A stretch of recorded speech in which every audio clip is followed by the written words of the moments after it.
తెలియదు.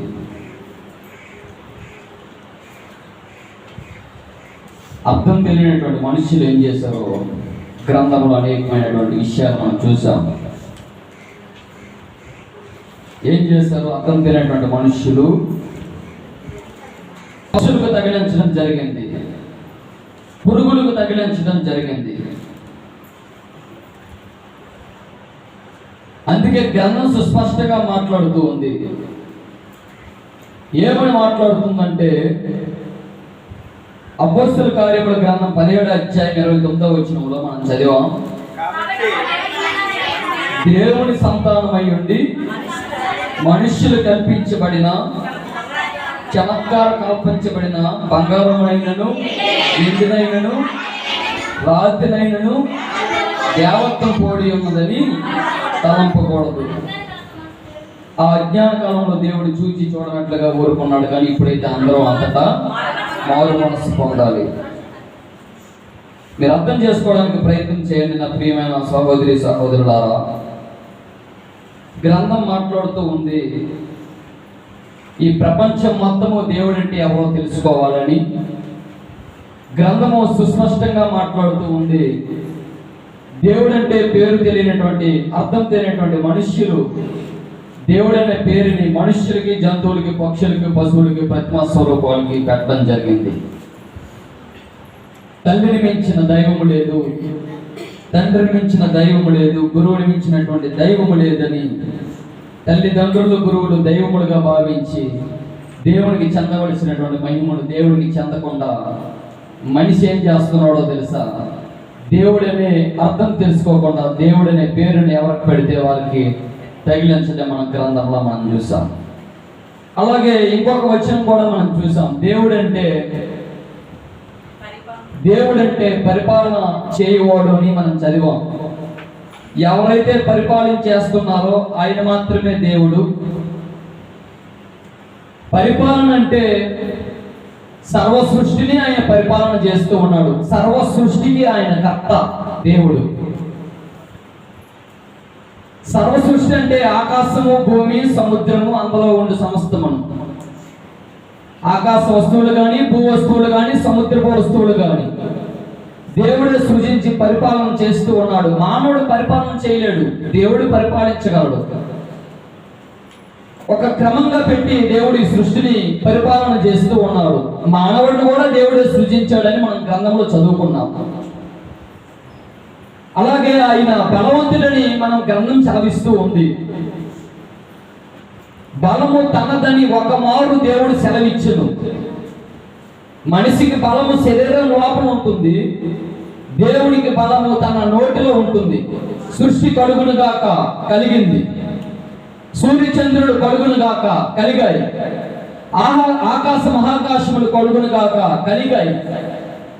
మానవ శరీరం లోపల బలం ఉంటుంది, కానీ దేవుడికి బలము తన నోటిలో ఉంటుంది కనుక దేవుడు బలవంతుడు. బలవంతుడు అంటే ఆయనకు అసాధ్యమైనది, ఆయనకు అసాధ్యమైనది. నాకు కాస్త మెంటలు బీపీ తెప్పించవద్దు. ఆయనకు అసాధ్యమైనది చెప్పండి. ఆయనకు అసాధ్యమైనది ఏది లేదు. ఆయనకు సమస్తము సాధ్యమే దేవుడికి. ఎవరికైనా సమస్యలు వారికి బలము దయచేయాలనుకున్నా, కృంగిన వారిని లేవనెత్తాలన్నా, మృత్యువుకి ఎవరినైనా అప్పగింపాలన్నా, ఎవరికైనా స్వస్థత ఇవ్వాలన్నా దేవుడి వశంలో ఉంది, దేవుడి చేతిలో ఉంది. కనుక దేవుడు సర్వాన్ని సృజించి ఏలుతూ ఆయన పరిపాలన చేస్తూ ఆయన బలవంతుడై ఉన్నాడు. ఆ బలవంతుడైనటువంటి దేవుడిని తెలుసుకోవడానికి ఈ రోజు మనం ఆయన పాదాల సన్నిధి దగ్గరికి మనం వచ్చాం. బంగారం గురించి, వెండి గురించి, ఈ లోకంలో ఉన్నటువంటి ఎత్తల గురించి, కర్ర గురించి, రాతి గురించి, మనుషుల గురించి తెలుసుకోవడానికి రాలేదు, కానీ ఆ సర్వ సృష్టికి కారణభూతుడైనటువంటి ఆ బలవంతుడైనటువంటి దేవుడిని తెలుసుకోవడానికి వచ్చాం. ఆయన్ను సాగిలపడి నమస్కారం చేయడానికి వచ్చాం. ఆత్మస్వరూపుడిని తెలుసుకోవడానికి వచ్చాం. ఆత్మతో సత్యంతో ఆయనను ఆరాధన చేయడానికి వచ్చామనే సంగతులు గత కొద్ది దినముల నుండి, కొద్ది వారముల నుండి మనం నేర్చుకోవడం జరిగింది.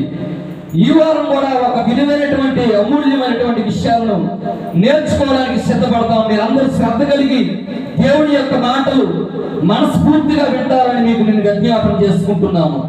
మధ్య మధ్యలో నేను అడుగుతూ ఉంటాను, ఎవరైతే అనాలోచనగా ఉన్నారో నేను వయసులో చూడను, చదువులో చూడను, ఎవరినైనా నిలబెట్టేసి అడుగుతాను. కనుక జాగ్రత్తగా పరిశీలన చేయడానికి, నేను చెప్పే ప్రతి మాట జాగ్రత్తగా ఆలోచన చేయడానికి ప్రయత్నం చేయండి. ఎందుకు ఈ మాటలు పదే పదే చెప్తున్నానంటే, నా గురించి చెప్తే నా గొప్పతనం ప్రజలకు తెలుస్తుంది, దేవుని గురించి చెప్తే దేవుని గొప్పతనం ప్రజలకు తెలియపరచబడుతుంది. కనుక నా గొప్పతనం గురించి, నా వ్యక్తిత్వం గురించి మీకు నేను చెప్పడానికి ఇక్కడ రావాల్సిన అవసరం లేదు. నేనెవరిని, ఒక సామాన్యమైనటువంటి మనిషిని. కనుక దేవుని విషయంలో మనము అనాలోచనగా ఉండడానికి ఇష్టపడకూడదు, ఆలోచితంగా దేవుని యొక్క మాటలు పరిశీలన చేద్దాం.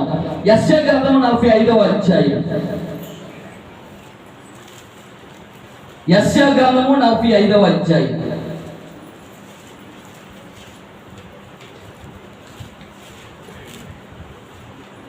నలభై 5వ అధ్యాయం 5వ వచనం చదవండి. నేను యెహోవాను, మరి ఏ దేవుడును లేడు, నేను తప్ప ఏ దేవుడును లేడు. తూర్పు దిక్కు నుండి పడమట దిక్కు వరకు నేను తప్ప ఏ దేవుడును లేడని జనులు తెలుసుకున్నట్లు నీవు నన్ను ఎరగకుండినప్పటికీ నిన్ను సిద్ధపరిచితిని. యెహోవా నన్ను నేను తప్ప మరి ఏ దేవుడును లేడు. గ్రంథం సుస్పష్టంగా మాట్లాడుతుంది, దేవుడు ఒక్కడే దేవుడు. దేవుడు అంటే అర్థం చెప్తున్నాను, ఆలోచన చేయండి. దేవుడు అంటే పేరు కాదు, దేవుడు అంటే అర్థం తెలుసుకోవడానికి ప్రయత్నం చేయండి. గ్రంథం మాట్లాడుతుంది, యెహోవాకు నేనే దేవుడును, నేను తప్ప ఏ దేవుడును లేడు. తూర్పు దిక్కు నుండి పడమట దిక్కు వరకు నువ్వు ఎక్కడికి వెళ్ళినా సరే ఆయనే కనబడతాడు. ఆయన తప్ప వేరొక దేవుడు మరి లేడు అని గ్రంథం సెలవిస్తూ ఉంది. ఆయన యెహోవా, ఆయన తప్ప మరొక దేవుడు లేడు అని గ్రంథము సుస్పష్టంగా మాట్లాడుతూ ఉంది. నా ప్రియమైనటువంటి సహోదరి సహోదరులారా, ఆలోచన చేయండి, గ్రహించడానికి ప్రయత్నం చేయండి. నేను దేవుడి గురించి చెప్పడానికి మీ మధ్యకి వచ్చాను. చాలా మందికి దేవుని గురించి సరైనటువంటి అవగాహన లేదు. చాలా మంది దేవుడు అంటే యేసుక్రీస్తు అంటున్నారు, చాలా మంది దేవుడు అంటే పరిశుద్ధాత్ముడు అంటున్నారు, చాలా మంది దేవుడు అంటే ముగ్గురు అంటున్నారు, చాలా మంది దేవుడు అంటే ముగ్గురు ఒక్కరే అంటున్నారు, చాలా మంది దేవుడు అంటే ముగ్గురు ఒక్కరే ముగ్గురు అంటున్నారు. దేవుడి గురించి సరైనటువంటి అభిప్రాయం కానీ సరైనటువంటి అవగాహన కానీ మనుషుల్లో ఎవరిలో లేదు. అందుకే మీ మధ్యకు ఎవరైనా సువార్తికులు కానీ ఎవరైనా దేవుడి గురించి విపులంగా తెలియలేనటువంటి వారు వచ్చి యేసు ప్రభువును నమ్ముకోండి అని బోధించడం జరుగుతుంది. కనుక దేవుడి గురించి సరైనటువంటి అవగాహన లేదు. యేసు ప్రభు ఎవరో, తండ్రి అయినటువంటి యెహోవా ఎవరో, పరిశుద్ధాత్ముడు ఎవరో అనే తెలుసుకోవాలనేటువంటి దుస్థితితో ఒక క్రైస్తవుడు తన విశ్వాస జీవితాన్ని కొనసాగిస్తున్నాడనే మాటలు మీరు జ్ఞాపకం చేసుకోండి. కనుక ఈ రోజు నేను దేవుడి గురించి మీ దగ్గరికి చెప్పడానికి వచ్చాను. ఆ దేవుడి గురించి చెబుతూ నేనేమంటున్నానో తెలుసా? నేను అనడం కాదు, గ్రంథం ఏమని మాట్లాడుతుందో తెలుసా? నేను తప్ప ఏరొక దేవుడు నీకు లేడు. తూర్పు దిక్కుల నుండి మొదలుకొని పడమట దిక్కు వరకు ఏ దేవుడు లేడు. యెహోవాను నేనే నీ దేవుడు. దేవుడే చెప్తూ ఉన్నాడు, నేనే దేవుడినని. ఇప్పుడు ప్రభువైనటువంటి యేసుక్రీస్తు కూడా ఆ దేవుని దగ్గర నుండి వచ్చినటువంటి వాడు. ప్రభువైనటువంటి యేసుక్రీస్తు కూడా ఆ దేవుని దగ్గర ఉండినటువంటి వాడు. ప్రభువైనటువంటి యేసుక్రీస్తు కూడా ఆ దేవుని దగ్గర సమానత్వం కలిగినటువంటి వాడు. ఆ సమానత్వాన్ని వదులుకొని దాసుని రూపమును ధరించుకొని ప్రభువైనటువంటి యేసుక్రీస్తు 2022 సంవత్సరాల క్రితం ఈ భూమి మీదకు వచ్చి దేవుడి గురించి ఒక చక్కనటువంటి మాటలు పలికాడండి. ఆ మాటలు ఏంటో ఇప్పుడు మనం చూద్దాం. మార్కు సువార్త 12వ అధ్యాయము. మార్కు సువార్త 12వ అధ్యాయము. మార్కు సువార్త 12వ అధ్యాయము 29వ వచనములో అందుకు యేసు ప్రధానమైనది ఏదనగా ఓ ఇశ్రాయేలు వినుము, మన దేవుడైన ప్రభువు అద్వితీయ ప్రభు. 2022 సంవత్సరాల క్రితము ప్రభు అయినటువంటి యేసుక్రీస్తు రక్త మాంసాలతో ఈ శరీరాన్ని దాల్చి దేవుని గురించి తెలియనటువంటి మనుషుల మధ్య ఏం మాట్లాడుతున్నాడో తెలుసా? ఓ ఇశ్రాయేలు వినుము, మన దేవుడైనటువంటి ప్రభువు అద్వితీయుడు. ఎవరు మాట్లాడుతున్నారు? దేవుడి దగ్గర నుండి వచ్చినటువంటి యేసుక్రీస్తు. ఎలా మాట్లాడుతున్నాడు? దేవుడి గురించి మాట్లాడుతున్నాడు. ఏమని మాట్లాడుతున్నాడు? మన దేవుడు అద్వితీయుడని. అద్వితీయుడు అంటే అర్థము, అద్వితీయుడు అంటే ద్వితీయుడు మరి లేడు. అద్వితీయుడు అంటే ఇద్దరు కాదు. అద్వితీయుడు అంటే ముగ్గురు కాదు. అద్వితీయుడు అంటే ముగ్గురు ఒక్కడే కాదు. అద్వితీయుడు అంటే ఆ ఒక్కడే ముగ్గురు కాదు. మీరు గ్రహించండి. యెషయా గ్రంథంలో మనం చదివాం. ఏం చదివామో తెలుసా? యెహోవానగు నేనే దేవుడును, నేను తప్ప ఏ దేవుడు నీకు లేడు. తూర్పు దిక్కు నుండి మొదలుకొని పడమటి దిక్కు వరకు ఎక్కడికి వెళ్ళినా సరే ఇందు కలడు అందు లేడని సందేహం వలదు. ఎందు వెతికినా అందు కలడు. ఆయనే నిశ్చయం కలిగిన వాడు, ఆయనే సర్వ సృష్టికి కారణభూతుడు, ఆయనే బలవంతుడు, ఆయనే సమస్తమునకు పరిపాలన చేస్తున్నవాడు, ఆయన ఘనమైనటువంటి మహారాజు. ఆ దేవుడి గురించి బైబిల్ గ్రంథం సెలవిస్తుంది. ఆయన మాత్రమే దేవుడు. ఆయన యెహోవా. ఎవరు? మన దేవుడు యెహోవా. మన దేవుడు యెహోవా. ప్రభు అయినటువంటి యేసుక్రీస్తు మాట్లాడుతూ ఉన్నాడు. మొట్టమొదటిగా ఎవరు మాట్లాడారు?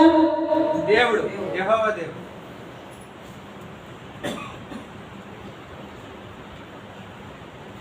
యెహోవా దేవుడు ఏమని మాట్లాడారు? నేనే దేవుడు,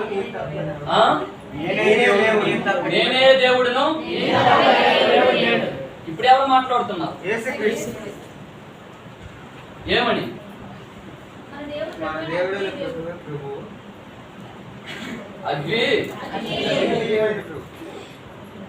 అద్వితీయుడు అంటే ఒకడా ఇద్దరా ముగ్గురా?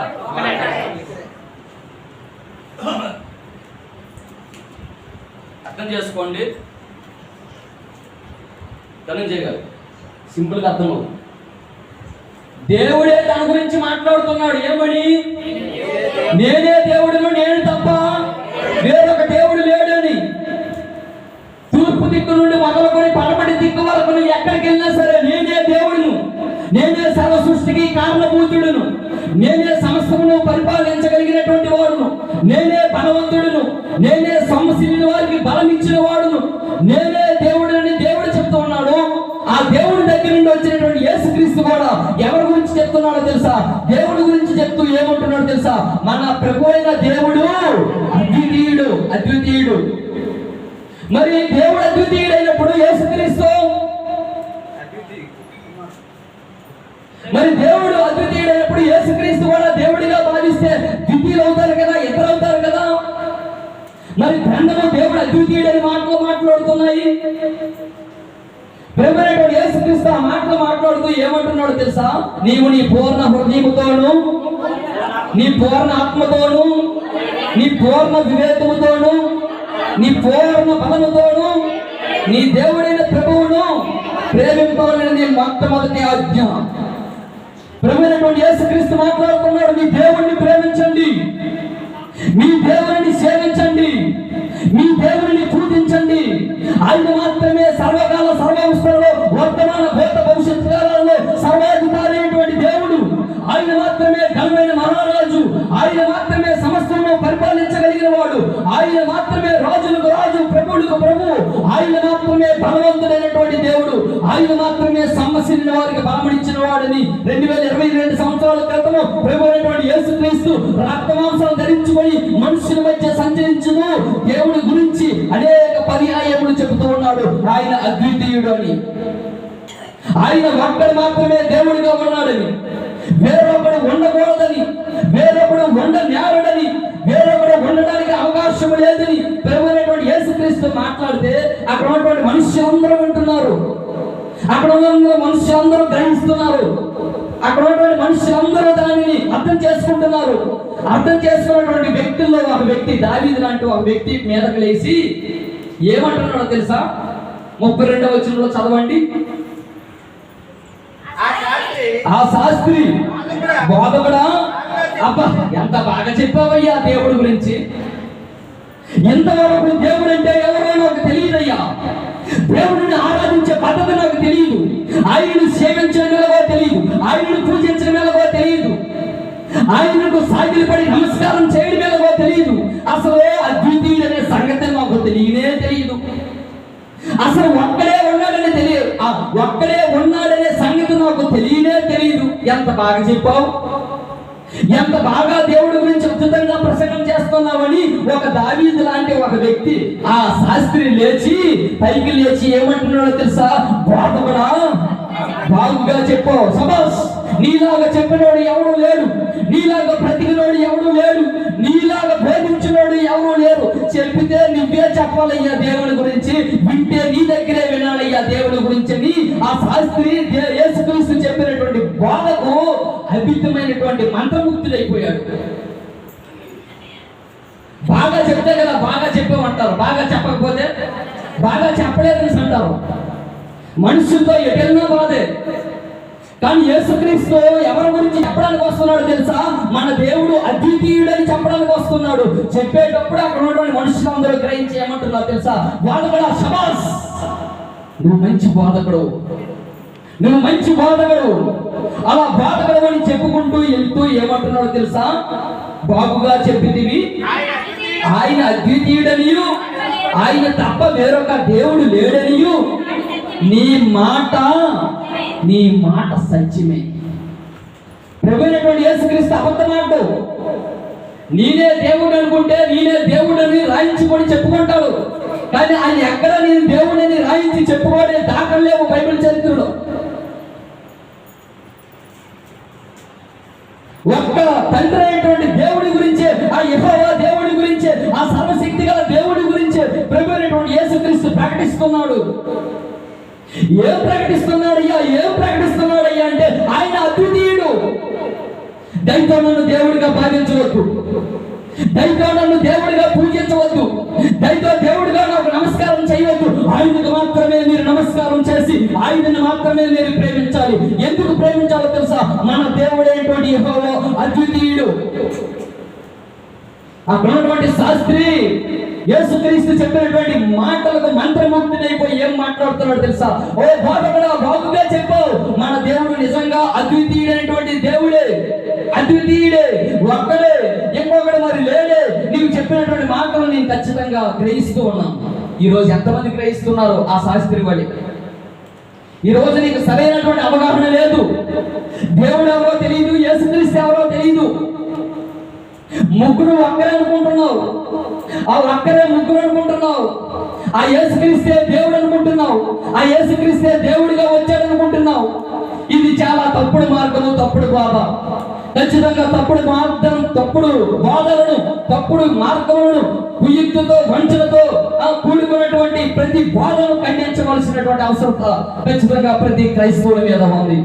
ఆ బాధకుడు చెప్తున్నాడు, శాస్త్రి బాధకుడా, నువ్వు చెప్పినటువంటి మాటలు సత్యమే. మన దేవుడు అద్వితీయుడనియు, ఆయన తప్ప వేరొకడు లేడనియు నీవు చెప్పినటువంటి మాట సత్యమే. ఇంకొకడు లేడు.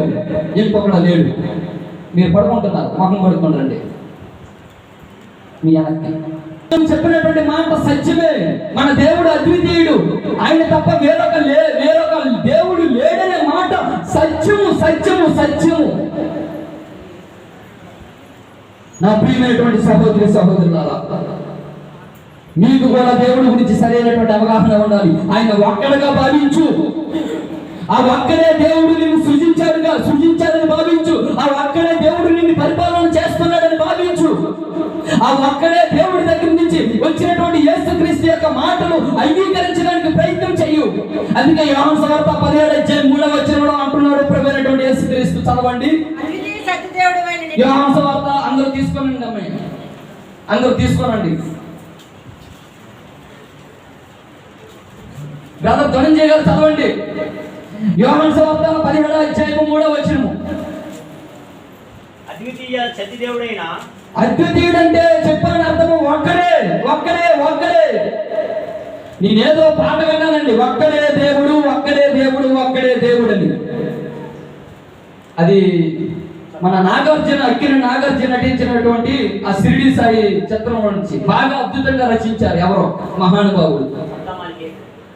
ఒక్కడే దేవుడు ఒక్కడే దేవుడు ఒక్కడే దేవుడు అని, ఆ ఒక్కడే దేవుడు గురించి యెహోవా చెప్తూ ఉన్నాడు, నేను తప్ప వేరొక దేవుడు లేడు అని, నేనే యెహోవానని.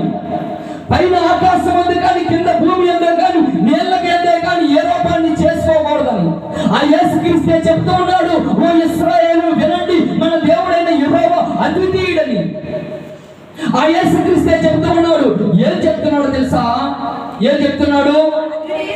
అద్వితీయ సత్యదేవుడు అయిన నిన్నును ఆయన పంపినటువంటి యేసును ఎరుగుటయే నిత్య జీవము. ఇప్పుడు నీకు ఇద్దరి గురించి తెలియాలి. ఆ గ్రంథం అదే సెలవిస్తూ ఉంది. అద్వితీయుడు అంటే ఒక్కడు, ఆయన పంపినటువంటి యేసుక్రీస్తు అంటే కుమారుడు.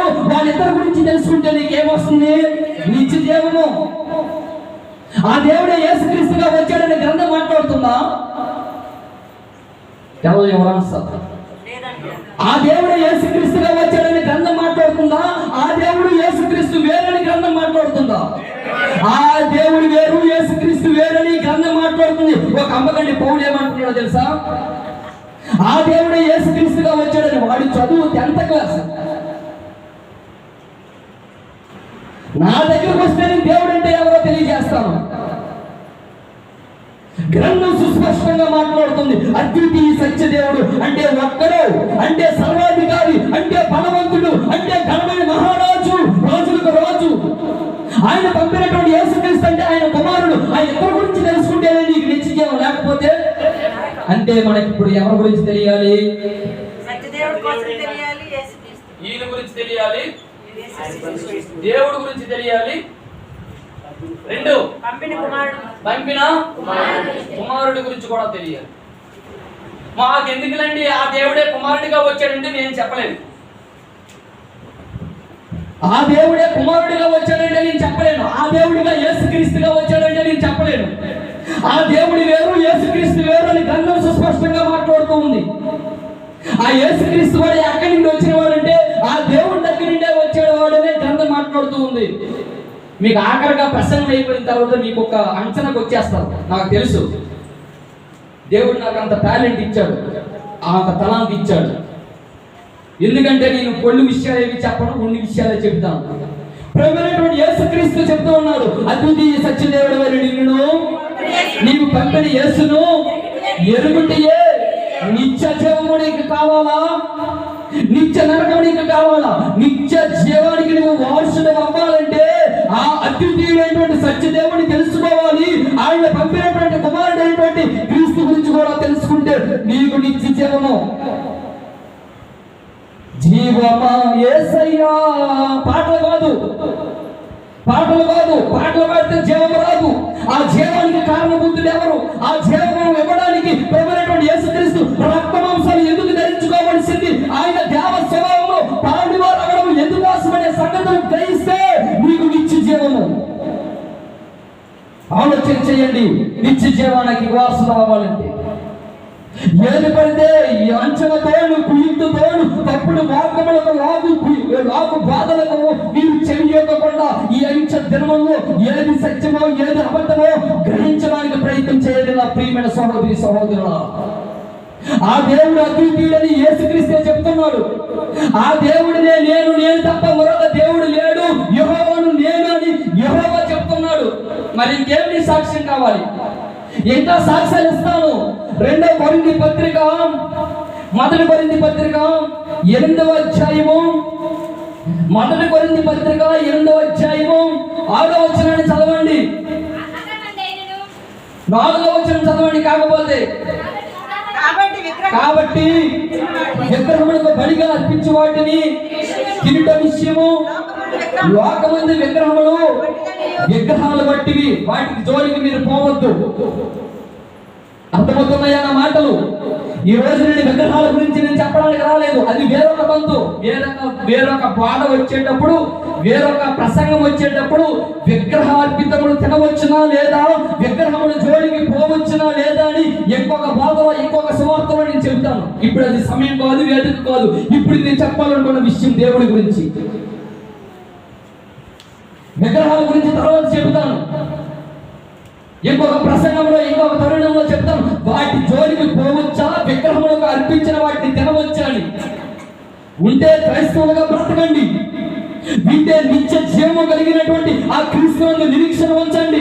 లేకపోతే క్రైస్తవ్యాన్ని విడిచిపెట్టి ఎవరో కలిసిపోండి, అవసరం లేదు. ఎవరైతే అద్వితీయ సత్యదేవుడు అయినటువంటి ఆయనను తెలుసుకొని ఆయన పంపినటువంటి కుమారుడు అయితే ఎవరైతే తెలుసుకుంటారో వాళ్ళకి మాత్రమే నిత్య జీవము. నీకు నిత్య జీవం కావాలా? ఖచ్చితంగా బైబిల్ చెప్పినటువంటి మాటలు పాటించు. నీకు నిత్య జీవం వద్దా? ఇవన్నీ పడేసి అందులో కలిసిపో. నా ప్రియమైనటువంటి చెల్లులారా, అక్కలారా, తమ్ముళ్ళారా, అన్నలారా, ఈ మైక్ శబ్దం ద్వారా వింటున్నటువంటి ఓ గ్రామస్తులారా, మన దేవుడైనటువంటి యెహోవా ఒక్కడే. ఆయన మాత్రమే అద్వితీయుడు. నేను గ్రంథానికి అతీతంగా ఏమి మాట్లాడటం లేదు, గ్రంథంలో నుంచే మాట్లాడుతూ ఉన్నాను. దేవుడే చెప్పారు తన గురించి, నేను తప్ప వేరొక దేవుడు లేడని. ఆ దేవుడి గురించే ప్రభువైనటువంటి యేసుక్రీస్తు చెప్తున్నాడు, మన దేవుడు అద్వితీయుడని. అక్కడ చెప్పినటువంటి వాళ్ళందరూ గ్రహించి అందరూ ఒక శాస్త్రులు నిలబడి, నీవు చెప్పినటువంటి మాటలు సత్యమే, నిజంగా మన దేవుడైనటువంటి యెహోవా అద్వితీయుడు, ఆయన తప్ప వేరొక దేవుడు లేడని. ఇప్పుడు భక్తుడైనటువంటి పౌలు మాట్లాడుతూ ఉన్నాడు. ఏమని మాట్లాడుతున్నాడు? చదవండి, చదవండి. కాబట్టి విగ్రహములకు బలి అర్పించిన వాటిని తినడం ఇష్టము, లోకమందున విగ్రహములు వట్టిదనియు. అదుగో అదుగో మాట్లాడుతున్నాడు పౌలు. భక్తులు మాట్లాడుతున్నాడు, యేసుక్రీస్తు మాట్లాడుతున్నాడు, ఆ శాస్త్రి మాట్లాడుతూ ఉన్నాడు. ఏం మాట్లాడుతున్నాడో తెలుసా?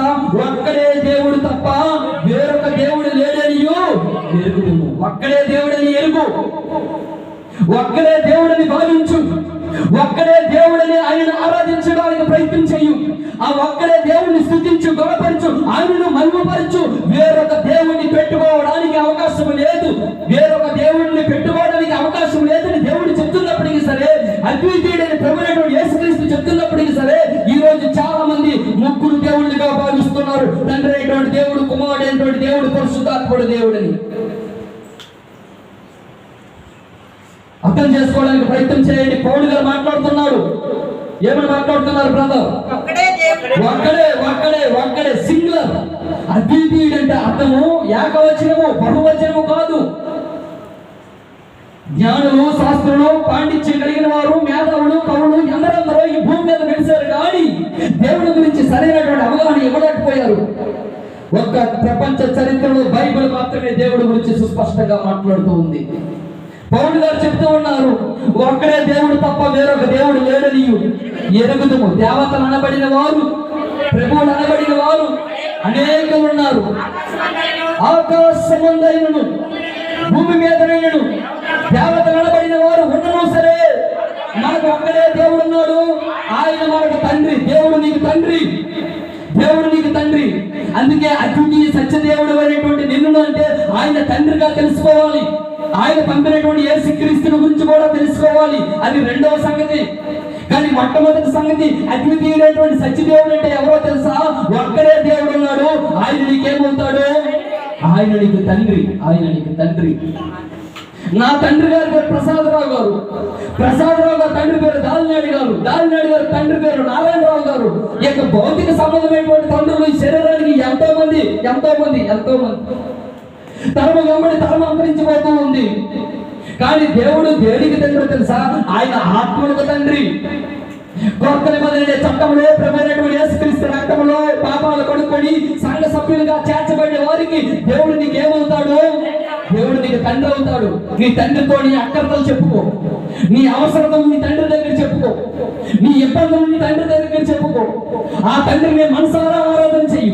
ఆ తండ్రి ఎదుట నమస్కారం చేసి సాగిలు పడడానికి ఇష్టపడు. ఆ తండ్రి అయినటువంటి దేవుడిని ఆరాధించడానికి ఆదివారం సంఘముగా మనందరం కూడుకొని ఆయన సన్నిధిలో ఆ విజయ కారణములతో ఆయన మనం ప్రజలపరిచేయవలసినటువంటి అవసరం ఉంది. గ్రంథం సుస్పష్టంగా మాట్లాడుతూ ఉంది, దేవుడు మనకేమవుతాడు?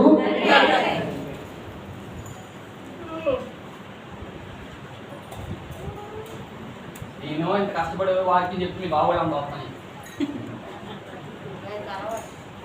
ఏమవుతాడు? తండ్రి అవుతాడు. తర్వాత చదవండి, ఆయన నుండి సమస్తమును కలిగను. ఆయన నిమిత్తం మనం ఉన్నాము. మరియు మనకు ప్రభువు ఒక్కడే, ఆయన యేసుక్రీస్తు. చూడండి ఎలా మారిపోతున్నాయో.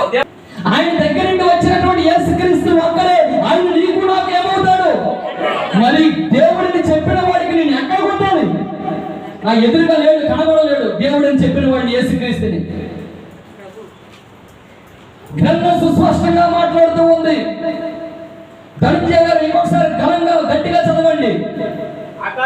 ఆకాశమందైనను భూమి మీదనైనను దేవతలనబడి ఉండను, మనకు ఒక్కడే దేవుడు ఉన్నాడు. ఆయన మనకు తండ్రి, ఆయన మనకు తండ్రి, నీకు తండ్రి, నాకు తండ్రి, ఇశ్రాయేలు తండ్రి, కొత్త మొదలైన చట్టానికి తండ్రి. ఈ తండ్రి 3 దగ్గర మారాడు తెలుసా? మీకు అంత పాటి జ్ఞానం లేదని నేను తండ్రి ఒక్క వచనమే చెప్తున్నాను. ఆయన ఇశ్రాయేలుకు దేవుడు యెహోవాగా ఉన్నాడు. ఆయన పితరులైనటువంటి అబ్రహాముకు, ఇస్సాకుకు, యాకోబుకు ఆయన సర్వశక్తి గల దేవుడిగా ఉన్నాడు. కొత్తని మంది చట్టాన్ని దగ్గరికి వచ్చేసరికి ఆయన నీకు నాకేమవుతున్నాడు? తండ్రిగా ఉన్నాడు. ఆయన నుండి సమస్తములు కలిగను, ఆయన నుండి సమస్తములు కలిగను, ఆయన నిమిత్తం మనం ఉన్నాము. మరియు మనకు ప్రభువు ఒక్కడే, ఆయన యేసుక్రీస్తు. ఈ తండ్రి అయినటువంటి దేవుడి గురించి కూడా తెలియాలి, ఆయన పంపినటువంటి యేసుక్రీస్తు గురించి కూడా తెలియాలి. ఈ ఇద్దరి గురించి తెలుసుకుంటే నీకేముంది? నిత్య జీవము. కనుక దేవుడు నీకు తండ్రి అవుతాడు. ఆయన దగ్గర నుండి వచ్చినటువంటి యేసుక్రీస్తు అంటే అద్వితీయ సత్యదేవుడు అని నిన్ను నీకు పంపినటువంటి యేసుక్రీస్తు అంటే ఆ యేసుక్రీస్తు నీకేమవుతాడు? ప్రభువు. ప్రభువు ప్రభువు యేసుక్రీస్తుని ప్రభువుగా భావించు. ఆయన నా ప్రభువు, ఆయన నా ప్రభువు. దేవుడు ఉన్నాడు, ఆయన నాకు తండ్రి. యేసుక్రీస్తు ఉన్నాడు, ఆయన నాకు ప్రభువు. ప్రభువును దేవుడిగా భావించము, నీకు నిత్య జీవము లేదు. కనుక పౌలు గారి మాటల్లో చూస్తూ ఉన్నాం. ఏం చూస్తున్నామో తెలుసా? మనకు అక్కడే దేవుడు ఉన్నాడు, ఆయన మనకు తండ్రి అని చూసాం. మనకు అక్కడే ప్రభు ఉన్నాడు, ఆయన యేసుక్రీస్తు అని చూసాం. మన ఎఫెసీ పత్రిక 4:6 ఎఫెసీ పత్రిక 4:6 అందరికీ తండ్రి అయిన దేవుడు ఒక్కడే, ఒక్కడే, ఒక్కడే. ఆయన మనకు తండ్రి, ఆయన ఒక్కడు. ఇలా బైబిల్లో అనేకమైనటువంటి విషయాలని తెలియజేస్తూ ఉంటాను. దేవుడి గురించి పరిపూర్ణమైనటువంటి జ్ఞానాన్ని మీకు అందజేస్తూ ఉంటాను. అది అక్కడే తండ్రి అయినటువంటి దేవుడి గురించి మనం తెలుసుకోవాలని గ్రంథం సెలవిస్తుందని మీకు నేను తెలియజేస్తూ ఉన్నాను. అది అక్కడే దేవుడు, ఆయన మనకు తండ్రి. ఆయన నుండి మనం సమస్తమును సృష్టించాడు. ఆయన ప్రభు, యేసుక్రీస్తు కూడా మనకు ప్రభు అని గ్రంథం ద్వారా మీకు తెలియజేశారు. పౌలు గారు కూడా చెప్తూ ఉన్నారు, ఆయన అందరికీ తండ్రి, అందరికీ తండ్రి అయినటువంటి దేవుడు ఒక్కడే. మలాకీ గ్రంథం 2వ అధ్యాయం. మలాకీ గ్రంథం 2వ అధ్యాయం 10వ వచనం. మనకందరికీ తండ్రి ఒక్కడే కాడా? వీరికి బొర్రలు పోయాయి. తండ్రి తండ్రి తండ్రి అనే మాటలు, అనేకమైనటువంటి మాటలు చెప్తున్నప్పటికీ సరే తండ్రి ఎవరో, యేసుక్రీస్తు ఎవరో తెలుసుకోవాలనేటువంటి పరిస్థితిలో ఉన్నారు. మీ దగ్గరికి ఎవరైనా సువార్తికులు వస్తే యేసు ప్రభువుని నమ్ముకోండి అయ్యాల్సి అంటారు. అర్థమవుతుందా? మన దేవుడు యేసుక్రీస్తుని నమ్ముకోండి అని చెప్తారు. కానీ వాస్తవానికి గ్రంథం ఏమో చదివిస్తుంది? మన దేవుడు ఎవరు? మన దేవుడు తండ్రి, మన దేవుడు తండ్రి, మన దేవుడు తండ్రి. నీకు తండ్రి, నాకు తండ్రి, యేసుకు తండ్రి.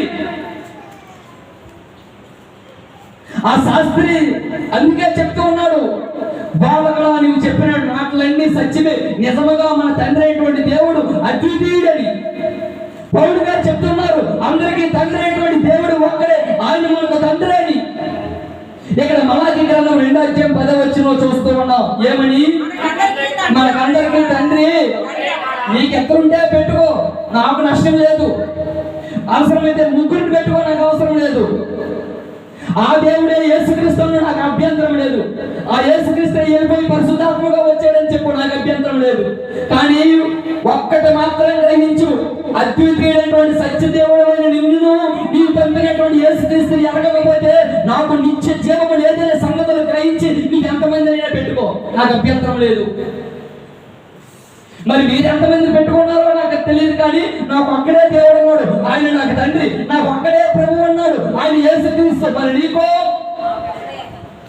యేసుక్రీస్తు దేవుడైతే అవ్వచ్చు, యేసుక్రీస్తు దేవుడిగా భావిస్తే భావించవచ్చు, అయితే నీకు నిత్య జీవం లేదు.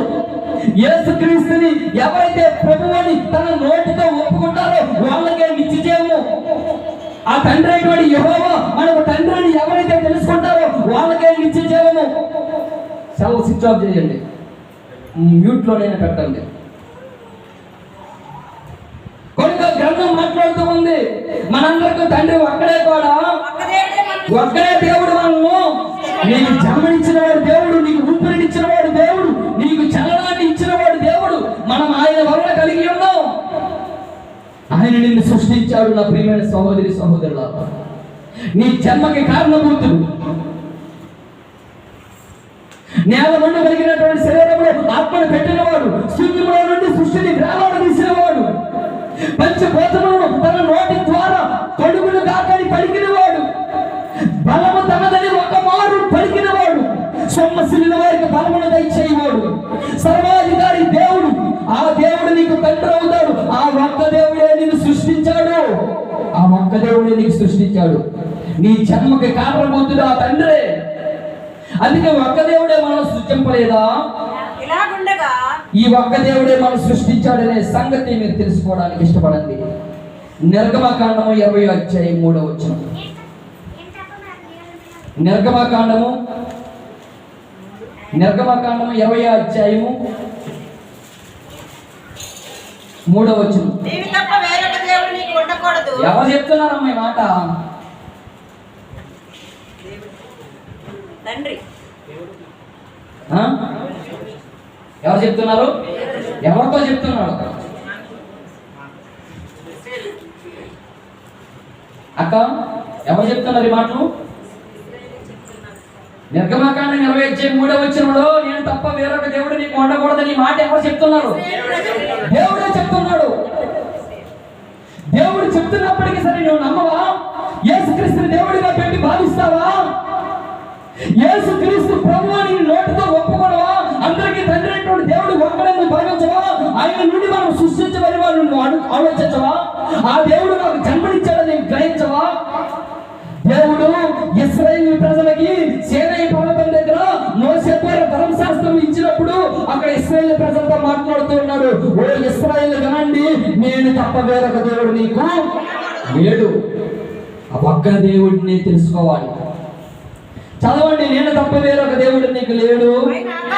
ఆకాశమందు కానీ, భూమి నందు కానీ, భూమి కింద నీళ్ళ ఎందే కానీ ఏ రూపములైనను విగ్రహములైనను నీవు చేసుకొనకూడదు.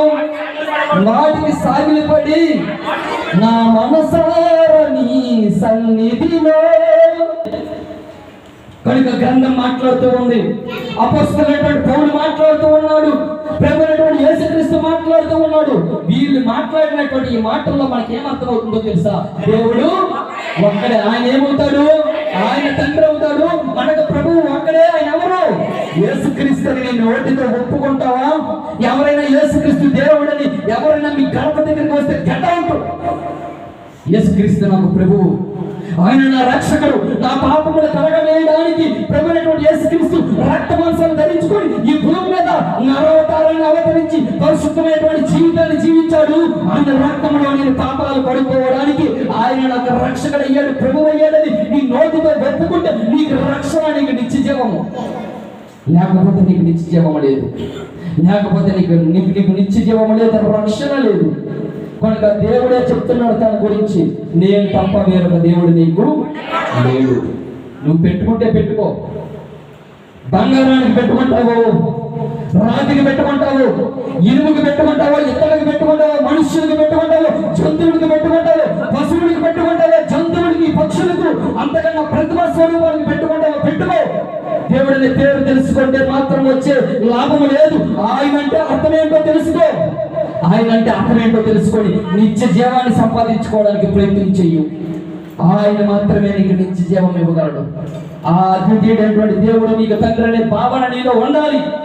ఆ తండ్రిని నేను ఆరాధన చేయడానికి ఆరాధనకి వెళ్తాననే భావన నీకు ఉండాలి. ఏదో ఆరాధన చేస్తున్నాం కదా, ఏదో ముగించేస్తున్నాం కదా అని ఆలోచనలు అనాలోచనగా మీరు బ్రతకవద్దు. ఆదికాండం 46వ అధ్యాయం. ఆదికాండము 46వ అధ్యాయం 3వ వచనము. ఆయన నేనే దేవుడను. దేవుడే చెప్తున్నాడు. ఇది ఎవరి బాధ? ఒరే బాబు, ఇది నా బాధ కాదు ఆయన. ఎవరి బాధ?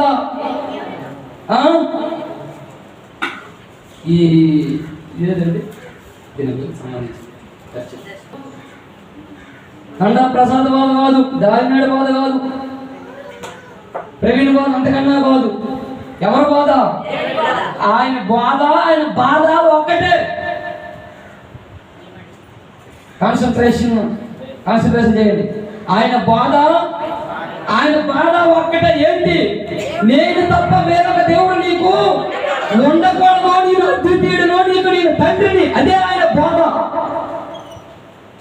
చెప్తూ ఉన్నాడు, ఆయన నేనే దేవుడును, నీ తండ్రి దేవుడును, నీ తండ్రి దేవుడును. ఐగుప్తులకు వెళ్ళుటకు భయపడకము, అక్కడ నేను గొప్ప జనముగా నీ తండ్రి దేవుడును. అంటే దేవుడు మోషేకు చెప్తూ ఉన్నాడు, యాకోబుకు చెప్తున్నాడు, అబ్రాహాముకు చెప్తున్నాడు, ఇస్సాకుకు చెప్తున్నాడు, యాకోబుకు చెప్తూ ఉన్నాడు, నేను అబ్రహాము దేవుడును, ఇస్సాకు దేవుడును, యాకోబు దేవుడు, నీ తండ్రి దేవుడు. నేను ఐగుప్తులకు వెళ్ళడానికి నువ్వు భయపడకు. కానీ గ్రంథం సుస్పష్టంగా మాట్లాడుతూ ఉంది, నేను నీ తండ్రి దేవుడును, నీ తండ్రి దేవుడును, నీ తండ్రి దేవుడును. ద్వితీయోపదేశకాండం 32వ అధ్యాయము.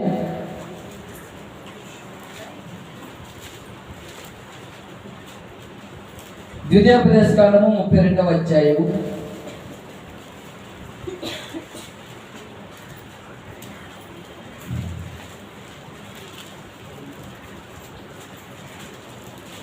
ముప్పై 39వ వచనం. ఇదిగో నేనే దేవుడును. ఎవరి బాధ? దేవుని బాధ. దేవుడి బాధ. ఇదిగో నేనే దేవుడును, నేను తప్ప వేరొక దేవుడు లేడు. యేసుక్రీస్తు సంగతి. దావీదు ఎవరి బాధ? దేవుడి బాధ. మరి యేసుక్రీస్తు సంగతి? అదిగో ఆయన నీకు ప్రభు, ఆయన నీకు ప్రభు. దేవుడే తన గురించి సాక్ష్యం చెప్తూ ఉన్నాడు. ఆయన గురించి పౌలు గారు సాక్ష్యం చెప్తూ ఉన్నాడు. భూమి మీదను ఆకాశం మీదను దేవతలు అనబడి ఉండను సరే, మనకు ఒక్కడే దేవుడు ఉన్నాడు, ఆయన మనకు తండ్రి. మనకు ఒక్కడే ప్రభు ఉన్నాడు, ఆయన యేసుక్రీస్తు. ఆ యేసుక్రీస్తే చెబుతూ ఉన్నాడు, అద్వితీయ సత్యదేవుడు అని నేను నీ పంపిన యేసుక్రీస్తుని తెలుసుకుంటే నీకు నిత్య జీవం. ఆ దేవుడి బోధ గురించే ఈ రోజు నేను మీకు చెప్పడానికి, ప్రకటించడానికి వస్తూ ఉన్నాను. ఆ దేవుడే తన గురించి చెప్తున్నాడు. ఏమని చెప్తున్నాడు? ఇదిగో నేనే దేవుడును, నేను తప్ప వేరొక దేవుడు లేడు, మృతులందించిన వాడును. నిన్ను మరణానికి అప్పగించాలన్నా, నిన్ను బ్రతికించాలన్నా, నిన్ను స్వస్థపరచాలన్నా, నిన్ను బాగుపరచాలన్నా, పెద్ద కుప్పల మీద నిన్ను కూర్చున్న నిన్ను అత్యధికమైనటువంటి సింహాసనం ఎక్కించాలన్నా, వీరుడిగా దరిద్రుడిగా చెయ్యాలన్నా అంతా ఆయన వశంలోనే ఉంది, అంతా ఆయన ఆధీనంలోనే ఉంది. నా మాటలు మీకు అర్థమవుతున్నాయి, నా మాటలు మీకు బాధపడుతూ ఉన్నాయి. ఏం చేస్తాడంట దేవుడు? చంపేస్తాడు, మరలా బ్రతికిస్తాడు. అబ్రాహాము లేక వృద్ధాప్య ముందు జన్మనిచ్చినటువంటి తన ఏకైక కుమారుడైనటువంటి ఇస్సాకును చంపేలేదా దేవుడి కోసము? మరలా ఇస్సాకును మృతుల్లో నుంచి దేవుడు బ్రతికించలేడా? చనిపోయినటువంటి లాజరును యేసుక్రీస్తు దేవుడి యొక్క శక్తితో బయటికి తీసుకురాలేదా? అద్భుతములు ఆశ్చర్యకార్యములు చేయలేదా? ఈ సర్వ సృష్టిని సృష్టించలేదా? అంతా ఆయనకి సాధ్యమే, అంతా ఆయనకి సాధ్యమే. ఆయనకి అసాధ్యమైనది ఏదైనా ఉందా? ఆయన మృతి నిందిస్తాడు, బ్రతికిస్తాడు, గాయపరుస్తాడు, స్వస్థపరుస్తాడు. నీవే నీవే నా చేతిలో నుండి విడిపించిన వాడు ఎవడను లేడు. నిన్ను బ్రతికించాలన్నా, నిన్ను బాగుపరచాలన్నా, నిన్ను స్వస్థపరచాలన్నా, నిన్ను వీరుడిగా చెయ్యాలన్నా, నిన్ను దరిద్రుడిగా చెయ్యాలన్నా, నిన్ను ఐశ్వర్యవంతుడిగా చెయ్యాలన్నా, పెంట కుప్పల మీద నిన్ను కూర్చున్నటువంటి స్థితిలో ఉంచాలన్నా, ఇదిగో ఆవులు గేదెలు మేసినటువంటి పశువులు మేసినటువంటి గట్టి మేపించాలన్నా, గొర్రెలు కాసుకున్నటువంటి వ్యక్తిని సింహాసనం ఇవ్వాలన్నా, అధికారం ఇవ్వాలన్నా ఎవరి వశంలో ఉంది? ఆయన వశంలో ఉందని జ్ఞాపకం చేసుకోండి. ప్రధానమంత్రులు, రాష్ట్రపతులు, కేంద్రాలు, ప్రభుత్వాలు అంతా ఆయన ఆధీనంలో ఉన్నాయి. అక్కడ నుంచి ఆదేశం చేస్తేనే ఒక వ్యక్తి భూమి మీద పరిపాలించగలడు. అంటే అర్థం ఏంటో తెలుసా? ఆయన ఆదేశాన్ని ఇస్తాడు, మనిషి దాన్ని చేయవలసిందే. నువ్వు దేవుడికి ఆదేశం ఇవ్వకూడదు, ఆయన నీకు అధికారం ఇస్తాడు, ఆదేశాన్ని ఇస్తాడు. నిన్ను చంపగలడు, నిన్ను బ్రతికించగలడు, నిన్ను బాగు చేయగలడు, నిన్ను స్వస్థపరచగలడు. అంతా ఆయన చేతిలో ఉంది. కనుక దేవుని బాధ ఏంటో తెలుసా? నేను తప్ప వేరొక దేవుడు నీకు లేడు లేడు లేడు లేడనే సంగతి గ్రంథం సెలవిస్తూ ఉంది. ద్వితీయోపదేశకాండము 6వ అధ్యాయం.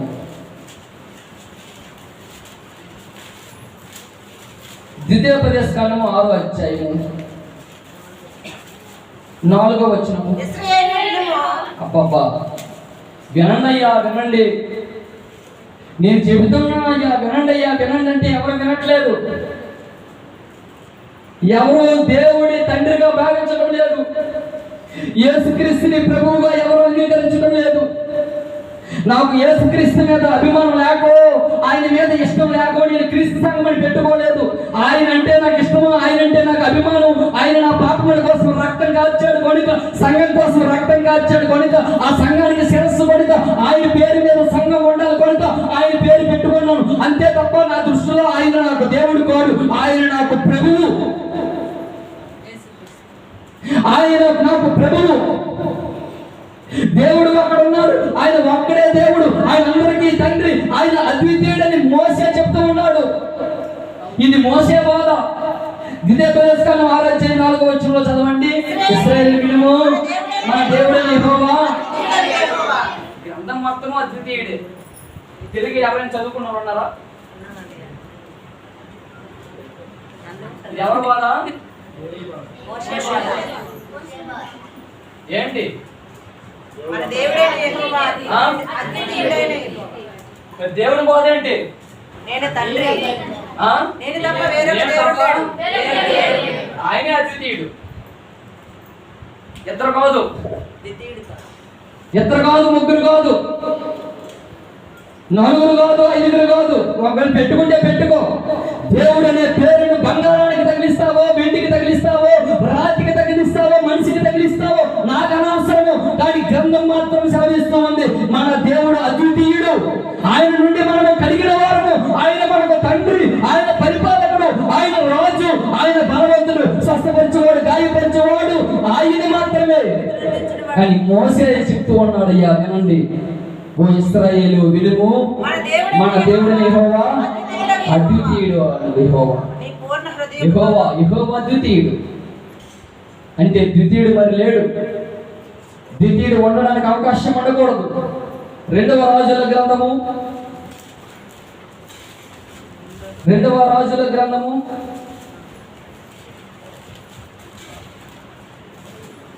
19వ అధ్యాయము 2వ రాజుల గ్రంథము 19వ అధ్యాయము 15వ వచనం చదవగలరా? యెహోవా సన్నిధిని యెహోవా సన్నిధిని ఇట్లని ప్రార్థన చేసెను. ఇట్లని ప్రార్థన చేసెను. యెహోవా యెహోవా కెరూబుల మధ్య నివసించు. కెరూబుల మధ్య నివసించుతున్న ఇశ్రాయేలు దేవా, భూమి ఆకాశములను కలుగు చేసిన అది నీవు లోకమందున్న సకల రాజ్యములకు నీవు లోకమందున్నటువంటి సకల రాజ్యములకును నువ్వు అద్వితీయుడవయ్యా. నీ వంటి వారు ఎవరున్నారు? ఆకాశమందైనా అందించిన వాడు, స్వస్థపరచువాడు, గాయపరచువాడు నీవే కదా అని మోసే దేవుడి యొక్క బాధ గురించి, ఆ దేవుడి గురించి వివరిస్తూ ఉన్నాడు. ఏంటో వివరణో తెలుసా? ఇశ్రాయేలు దేవ, భూమి ఆకాశములు కొరకు చేసిన అద్వితీయ దేవ, నీవు లోకమందున్న సకల రాజ్యములకు దేవుడు పోయి ఉన్నావు. ఆ లోకమందున్న సకల రాజ్యములకు దేవుడు ఆయనే తండ్రి. లోకమందున్న సకల రాజ్యములకు, ఆంధ్రప్రదేశ్ ప్రభుత్వానికి, రాష్ట్రానికి, దేశానికి, ప్రపంచానికి ఆయన మాత్రమే దేవుడు.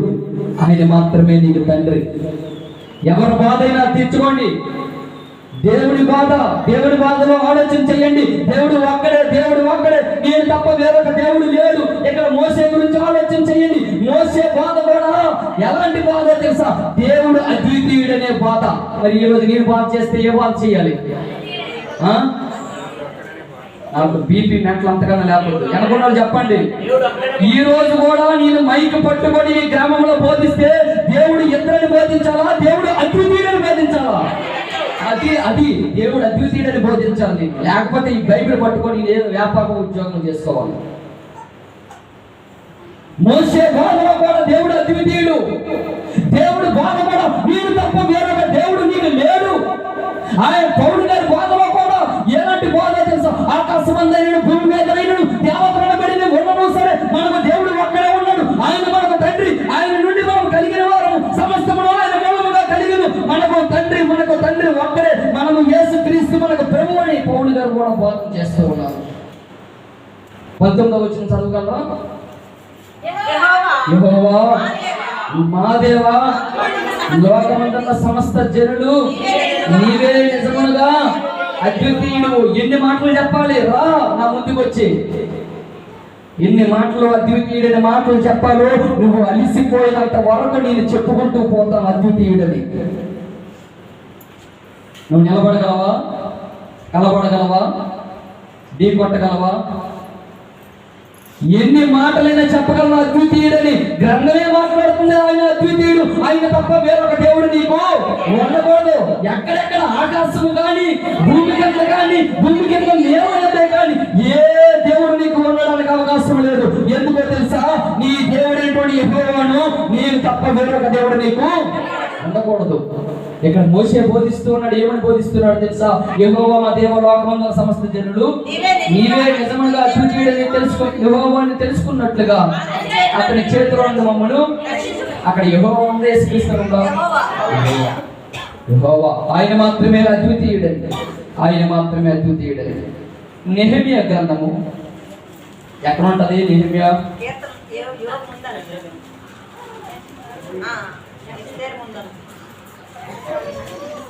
నాకు తెలియదా? కొంచెం చెప్పండి. నిజమేనా?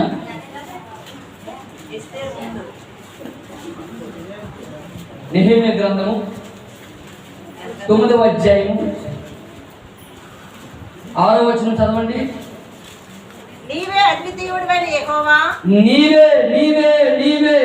నీవే అద్వితీయుడైన యెహోవా, ఆకాశమును మహాకాశమును వాటి సైన్యమును భూమిని దానిలో ఉండినది అంతటిని సముద్రములను వాటిలో ఉండినదిని అంతటిని సృజించి వాటినన్నిటిని కాపాడుదువు.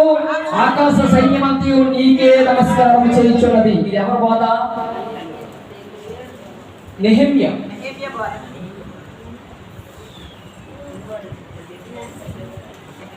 ఏంటి నెహెమ్యా బాధ? నీవే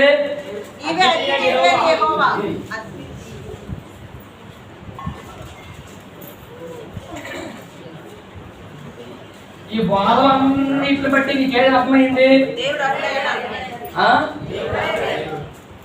దేవుడి బాధలోనైనా నేను తప్ప వేరొక దేవుడు లేడని దేవుడు చెప్తున్నప్పటికీ సరే మోసే చెప్తూ ఉన్నాడు అద్వితీయుడు అని. ఇక్కడ నెహెమ్యా గారు కూడా చెప్తూ ఉన్నారు. ఏమని చెప్తూ ఉన్నారు? అద్వితీయుడైనటువంటి యెహోవా నీవే ఆకాశమును మాత్రమే దేవుని చేత ఎరగబడిన వాళ్ళు. పుస్తకాలు కలిపోవాలి. అవునండి, పుస్తకాలు కలిపోవాలి. కానీ దేవుడి వాక్యము ఎవరి హృదయాల్లో ఉండదు. ఈ పాట కూడా దేవుడి యొక్క వాక్యమే. ఆ పాట కూడా ఆకాశంలో దాని కింద ఉన్న ఆకాశములు సృజించిన వాడు నీవే కదా. అదేంట పాట? లెక్కించలేని స్తోత్రము. ఆయనకు లెక్క లేవు. నీకు జన్మనిచ్చాడు, జీవాన్నిచ్చాడు, ఊపిరినిచ్చాడు, సమస్తాన్ని నీకు ధారాళంగా దయచేస్తూ ఉన్నాడు. ఆయన బలవంతుడిగా ఉండి, ఆయన ఘనమైన మహారాజుగా ఉండి, ఆయన నిన్ను పరిపాలించి చేస్తూ ఉంటే, ఆయన నీకు తండ్రిగా ఉండి, నీకు ఆయన కుమారుడిగా ఉండి అవకాశాన్ని ఇస్తున్నప్పటికీ, ఆయన అద్వితీయుడిగా తనతో తాను కనపరుస్తున్నప్పటికీ సరే, నువ్వు అద్వితీయుడిగా భావించకుండా దేవుడు ద్వితీయుడిగా భావిస్తూ ఉన్నావు. యేసుక్రీస్తుని దేవుడిగా భావిస్తూ ఉన్నావు. ఎవరి బాధలో చెప్పాలి నేను? ఎంతకన్నా ఎవరి బాధలో చెప్పాలి? నెహెమ్యా బాధలోనైనా, మోషే బాధలోనైనా, ఎవరి బాధలోనైనా ఏంటి గ్రంథం మాట్లాడుతుందో తెలుసా? దేవుడు ఎలాంటి వాడు? అద్వితీయుడు. లోకసువార్త 4వ అధ్యాయం. లోకసువార్త 4వ అధ్యాయము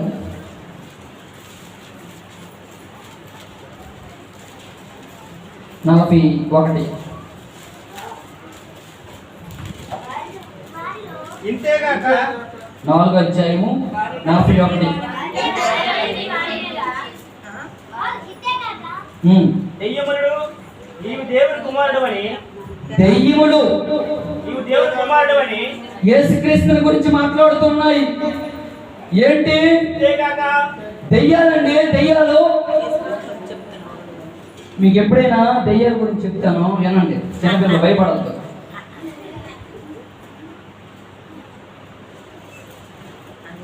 సగం కాల్చు బరువు లేక నెట్ట నిలువుగా పైకి లేచిన ఈ శవమును చూసి నేను ప్రాణిగా భావించుతాను కదా. అయ్యయ్యో, ఈ కళేబారపు దుస్థితి ఎంత జాలిని గొలిపినది. అప్పుడు పాట పాడుతుంది. మాయామేయ జగంబునిచ్చిమని సంపాదించి నా కుమారుడని, నా ఇల్లాలని ప్రాణం ముందునం దాకా ఎంతో అల్లాడిన ఈ శవమును చూచి నేను ప్రాణిగా భావించుతాను కదా. ఆ శవాన్ని చూసి వాళ్ళు ఏమనుకున్నారంటే, నెట్టనుగా పైకి లేస్తే, అబ్బా శవం పైకి లేవడం అంటే ఏంటి? విజయపల్లి లక్ష్మీకాంతం గారు, గుర్రం జాషువా గారు అద్భుతమైనటువంటి సాహిత్యంతో కూడినటువంటి మాటలు ప్రజల్ని ప్రజ్వలింప చేయడానికి.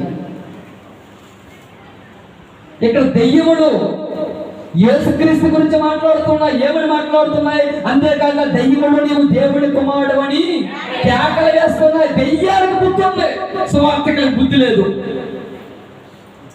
దెయ్యాలు కేకలేస్తున్నాయి. ఏమని? నీవు సర్వోన్నతులకు దేవుడి కుమారుడు, దేవుడి కుమారుడు నజరేయుడగు యేసువు, నీవు రోగ రక్షకుడు, నీవు అందరికీ ప్రభువు, నీవు రక్తాన్ని కాల్చడానికి భూమి మీదగా వచ్చి నరవతారాన్ని అవతరించబడి సంగతి దెయ్యాలకు అర్థమయ్యింది.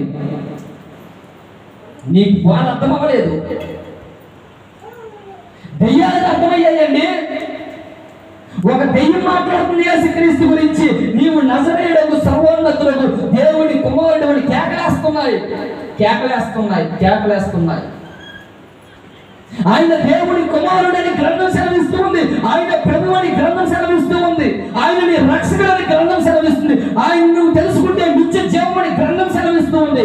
ఒక్కడే దేవుడని దేవుడే చెప్తున్నాడు. ఒక్కడే దేవుడని మోసే చెప్తూ ఉన్నాడు. ఒక్కడే దేవుడే అని నెహెమ్యా చెప్తూ ఉన్నాడు. ఇక్కడ దెయ్యాలు కూడా మాట్లాడుతున్నాయి. ఏమని? కుమారుడని కేకలు వేసి అనేకలు వదిలిపోయిను. ఆయన క్రీస్తు అని వాటికి తెలిసి ఉండేది కనుక ఆయన వాటిని గద్దించి వాటిని శబ్దం చేయకు. నేను దేవుడి కుమారుడైన సంగతి ఎప్పుడే బయలుపరచకూడదు. ఎందుకు తెలుసా? ఇంకా ఆయన భూమి మీదకి ఇంకా చేయవలసినటువంటి కార్యక్రమాలు ఇంకా ఉన్నాయి. ఆయన రక్తం కాల్చాలి. ఆయన దేవుడి కుమారుడని ఎంత తెలిసిపోతే వెంటనే సిలిపేసేస్తారు కదా. అది కాదు. ఒక దెయ్యాలు మాట్లాడుతున్నాయి యేసుక్రీస్తు దేవుడి కుమారుడని.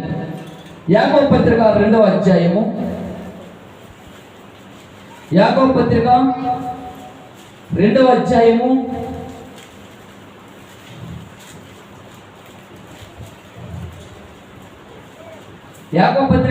అధ్యాయము 19వ వచనం. దేవుడు మన బాధ దేవుడు ఒక్కడే. గమనించండి, మన బాధ దేవుడు ఒక్కడే. నెహెమ్యా బాధ దేవుడు అద్వితీయుడని, మోషే బాధ దేవుడు అద్వితీయుడని, దేవుడి బాధ నేను తప్ప వేరొక దేవుడు లేడని బాధ. దెయ్యాల బాధ ఇక్కడ మాట్లాడుతున్నావు. దెయ్యాలు ఏమని మాట్లాడుతున్నాయంట? దేవుడు అక్కడే నీవు నమ్ముచున్నావు. అలాగే నమ్ముట మంచిదే, దెయ్యములు నమ్మి నమ్ముచున్నవి. నమ్ముచున్నాయి. దెయ్యాలు కూడా నమ్ముచున్నాయంట. ఏమని? దేవుడు ఒక నమ్మి వణుకుచున్నాయి. గడగడ గడగడలాడుతున్న దెయ్యాలు కూడా గడగడలాడుచున్నాయి. గడగడలాడవా? ఆయన ముందు ఆయన ఆయన ఆయన ఆయన తన కుమారులైనటువంటి బిడ్డలను ఎవరైనా టచ్ చేయని దెయ్యాలు గడగడలాడవా? ఒక రోషం కలిగినటువంటి సేవకుడు అయితే, ఒక రోషం కలిగినటువంటి దేవుడి కుమారుడు అయితే నిన్ను చూసి గడగడలాడాలి. ఎక్కడో పాడెంలో ఉండేటువంటి వారిని చూసి ఇక్కడ ఉన్నటువంటి మనుషులు ఆ మెరుపుని చూసి ఆ తాళలేకపోతూ ఉన్నారు. అందుకే లోకమునకు మీ వెలుగు ప్రకాశింపనీయుడి. నీతిమంతులు జ్యోతులను వలె ఆకాశ మండలంలోని జ్యోతులను పోలిన వారి ప్రకాశిస్తారు. నువ్వు ఒక దేవుడి కుమారుడు అయితే, క్రీస్తు రక్తంలో పాపాలు కడగబడేటువంటి వ్యక్తి అయితే, దేవుడు తండ్రిగా ఆయనకు నువ్వు కుమారుడిగా ఉండవలసినటువంటి వ్యక్తి అయితే, సంఘంలో చేర్చబడవలసినటువంటి వ్యక్తి అయితే, వాదన అనుసరించి నడుచుకోవలసినటువంటి వ్యక్తి అయితే, నిన్ను చూసి కూడా అనేకులు వణుకుతారు. అనేకులు నిన్ను చూసి వణుకుతారు. ఈ రోజు నిన్ను చూసి వణకటం లేదంటే ఆ సైనింగ్ నీలో లేదు, ఆ మెరుపు నీలో లేదు. ఆ మెరుపు తగ్గింది. ఆ మెరుపు తగ్గింది కాబట్టి నిన్ను చూసి వణకట్లేదు. నిన్ను చూసి మేసం తిప్పుతాడు, నిన్ను చూసి తొడగొడతాడు. ఆ మెరుపు తగ్గడం బట్టే దాని గ్రంథం మాట్లాడబోతుంది. వాడబారని నిత్యమైనటువంటి ఆ అక్షయమైనటువంటి ఆ స్వాస్థ్యాన్ని దేవుడు నీకు సంచాకరుగా స్వాస్థ్యంగా అయిపోతూ ఉన్నాడు. నిన్ను చూసి మెరవాలి. అన్నయ్య రోజు నా యాంకాలు కట్టుకున్నాడు. అన్నయ్య ఎందుకు పడరు? అన్నయ్య రోజు ఆఫీసులో అదే కొంత అన్నయ్య నా ఎంట పడుతున్నాడు, అన్నయ్య నా ఎంట చూస్తున్నాడు. అన్నయ్య నువ్వు ముందు చనిపోవడమే తప్పు. ఇక నీ పుట్టుపూర్వోత్తరాలన్నీ లాగుతాడు. నువ్వు ఎక్కడున్నా, నీది ఏ ఊరు, మీ ఫోన్ నెంబరు, మీ తాతాలకు మొత్తం పుట్టుపూర్వోత్తరాలన్నీ. ఆ సైనింగ్ పవర్, ఆ మెరుపు నీలో లేదు కనుక వణకడం లేదు. ఆ మెరుపు నీలో తగ్గింది. నువ్వు నీతి మార్గం అనుసరించి నడుచుకున్నట్లు అనేకులను జ్యోతులను పోయిన వారు నడుచుకున్నప్పటికీ సరే, గ్రంథం సెలవిస్తున్నప్పటికీ సరే, అలా నడుచుకోవడానికి ఇష్టపడటం లేదు. దావీదు ఇక్కడ అడవుల్లో ఎడారుల్లో గొర్రెలు కాసుకునేటప్పుడు అక్కడ కొండల మీద ఉన్నటువంటి ఆ మెరుపుని చూస్తూ ఉన్నాడు. ఎప్పుడైనా కొండ మీదకి నేను వెళ్తానేమో, ఎప్పుడైనా కొండ దగ్గరికి నేను చేరుకుంటానేమో. అందుకే ఎప్పుడైతే దేవుడు దావీదుకి రాజుగా అవ్వడానికి అవకాశం ఇచ్చాడో, వీళ్ళు ఎక్కలేనంత ఎప్పుడుకు నన్ను ఎక్కించావు. ఎక్కడో అడారులో, ఎక్కడో ఆ అడవుల్లో గొర్రెలు కాసుకున్నటువంటి దావీదు అంట అక్కడ కొండ పాళెము లోపలలో నుంచి ఆ మెరుపులను చూసి ఇక్కడ పాటలు పాడుతున్నాడంట, గొంతులు వేస్తున్నాడంట. ఎప్పుడైనా నేను ఆ స్థలానికి వెళ్ళకపోనా, ఎప్పుడైనా దేవుడు నన్ను అంత ఎత్తుకు నాకు ఎక్కించకపోడా? ఒక మెరుపు, ఒక సైనింగ్. అందుకే కీర్తనాకారుడు చెప్తూ ఉన్నాడు, నేను ఎక్కలేనంత ఎత్తునుగా ఆయన నన్ను ఎక్కించను. నువ్వు అక్కడ ఉండిపోయావు. కారణము నీలో ఆ మెరుపు, ఆ సైనింగ్, ఆ ప్రకాశమానమైనటువంటి ఆ వెలుగు నీ ముఖంలో లేదు. కొంతమందికి చావు కళ ఉంటుంది, ప్రేత కళ. అర్థమవుతుందా? ఎవరైతే దేవుని యొక్క వాక్యపు వెలుగులో నడుచుకుంటారో, నీతిమంతులుగా జ్యోతులు పేరుగారే ప్రకాశిస్తారో, క్రీస్తు రక్తంలో పాపాలు పడుకుంటారో, దేవుడు తండ్రిగా ఆయనకు కుమారుడిగా ఈ భూమి మీద పరిశుద్ధమైనటువంటి జీవితాన్ని జీవిస్తారో, ఆయన చూసి అనేకులు గడగడలు వణుకుతారు. దేవుడు అక్కడే నమ్ముచున్నారు, కానీ దెయ్యములు కూడా నమ్మి వణుకుచున్నవి. 3వ 4వ బాధ ఎవరి బాధ? ఏంటి? దెయ్యాల బాధ కూడా. దేవుడు అక్కడే నమ్ముచున్నాడు.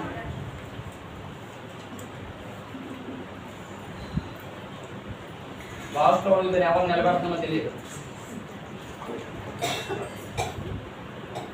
దేవుడు ఎంతమంది? ఆయన ఏమవుతాడు మనకి? యేసుక్రీస్తు కూడా ఒక్కడే. మనకి ఏమవుతాడు? శాపనాయుడు గారు శభాష్ అంటే అది క్యాచింగ్ పవర్ అలా ఉండాలి.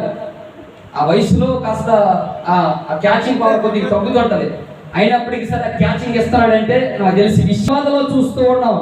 ఏంటంటే దేవుడు ఒక్కడే, దేవుడు ఒక్కడే. గలతీ పత్రిక, నా టైం అయిపోయిందా ఉందండి? గలతీ పత్రిక 1వ అధ్యాయము 6వ వచనము.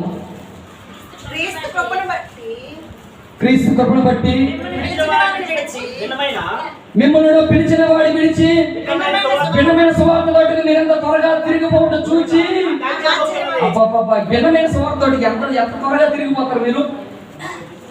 దేవుడు ఒక్కడని నీకు అర్థమైతే, ఆయన అద్వితీయుడని నీకు అర్థమైతే, నేను తప్ప వేరొక దేవుడు లేడని నీకు అర్థమైతే, మోషే బోధ నీకు అర్థమైతే, నెహెమ్యా బోధ నీకు అర్థమైతే, దెయ్యముల బోధ నీకు అర్థమైతే, వేరొక సువార్త పట్టుకుని తిరగవు వేరొక సువార్త వైపుడు తిరగవు. అపోస్తలుడైన పౌలు గలతీ సంఘానికి ఉండేటప్పుడు చక్కగా దేవుడి గురించి బోధించాడు.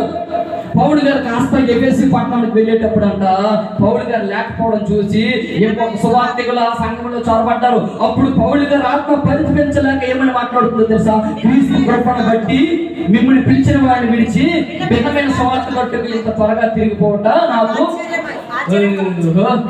మా అరుస్తే ఏంటిది, నిన్నటి వరకు నా సువార్త ఉన్నది ఏంటి, ఈ రోజు వస్తే ఎంత తిరిగిపోయింది. మా నుంచి ఎంతవరకు బోధించినోడే ఏంటి ఎంతనే త్వరగా ఇంత త్వరగా తిరిగిపోయాడు. మా దావీదు ఎప్పటి నుంచి అద్వితీయుడని మాట వింటున్నాడు, ఇంత త్వరగా ఎలా తిరిగిపోయాడు. అయ్యో మా ధర్మరావు గారే దేవుడు అద్వితీయుడు, మోషే బోధ కానీ నెహెమ్యా బోధ కానీ దెయ్యముల బోధ కానీ విన్నప్పటికీ సరే ఇంత త్వరగా తిరిగిపోవట నాకు ఆశ్చర్యం అవుతున్నది, నాకు ఆశ్చర్యము. నేను మీ గురించి మాట్లాడటం లేదు, లోకంలో ఉండే పరిస్థితుల గురించి మాట్లాడుతూ ఉన్నాను. అలనాడు పౌలు గారు ఒకప్పుడు నేను దోషకుడును, ఒకప్పుడు నేను హింసకుడును, ఒకప్పుడు నేను హానికరుడిగా క్రైస్తవులను హింసించడానికి బయలుదేరినటువంటి ఆ పౌలు గారి జీవితంలో ఎప్పుడైతే యేసుక్రీస్తు యొక్క ప్రత్యక్షతను చూశాడో, ఎప్పుడైతే సంఘము కోసము యేసుక్రీస్తు పడినటువంటి పాటల్లో నేను కూడా సహానుభావం కలిగినటువంటి వాడై ఎదుగో ముమ్మారు దెబ్బల కాయడానికి ఇష్టపడ్డాడో, ఆ సంఘానికి పరిసరమైనటువంటి ఆ పౌలు మాట్లాడుతున్నాడు. క్రీస్తు కృపను బట్టి మిమ్మల్ని పిలిచిన వాడిని విడిచిపెట్టి మీరు భిన్నమైన సువార్త పట్టుకో ఎంత త్వరగా తిరిగిపోవటా నాకు ఆశ్చర్యం అవుతున్నది. ఎంత మేలు తిరిగిపోతారు ఎవరైతే స్థిరంగా ఉంటారో. అందుకే గ్రంథం సెలవిస్తూ ఉంది, దేవుని పునాది స్థిరముగా ఉన్నది, ప్రభువు తన వారిని ఎరుగును. తన వారు ఎవరు, తన వారు కాడు వారు ఎవరనే సంగతి ప్రభువుకు బాగా తెలుసు. అయితే నువ్వు పునాది మీద కట్టబడిన వాడివై ఉండాలి. అందుకే బుద్ధిమంతులైతే దేని మీద ఇల్లు కట్టుకుంటారు?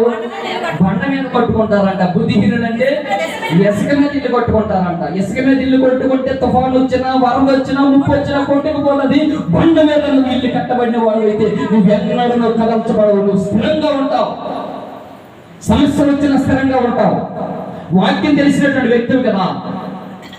భక్తుల నాడు ఎన్ని శ్రమను అనుభవించారు. వాళ్ళ శ్రమతో నేను పోల్చుకుంటే ఎప్పటికాలకు ఒక శ్రమ అనుకోని 4 రోజులైనా సరే పుస్తకం వెళ్ళడానికి ఇష్టపడతావు. బాధ తెలిసినటువంటి వ్యక్తి అయితే, బాధ తెలియనటువంటి వ్యక్తి అయితే దేవుడు నమ్మాను కానీ ఎప్పుడు కష్టాలు, ఎప్పుడు రోగాలు, ఎప్పుడు ఇబ్బందులు, ఎప్పుడు సమస్యలు, ఎప్పుడు ఆపరేషన్లు.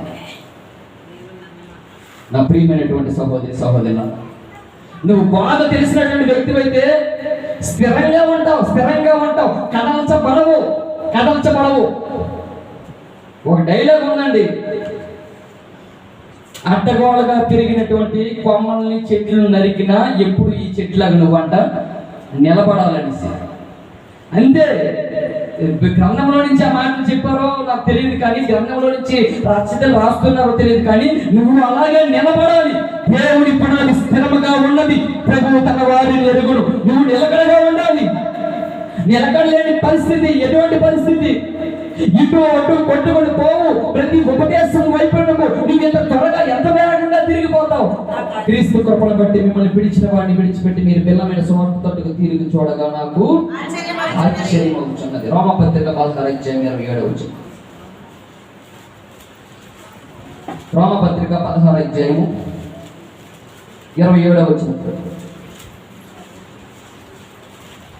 ఈ మర్మమును 27. అద్వితీయ జ్ఞానవంతుడైన దేవునికి యేసుక్రీస్తు ద్వారా నిరంతరము మహిమ కలుగునుగా. అద్వితీయ జ్ఞానవంతుడైన దేవుడికి ఇది ఎవరి బోధ?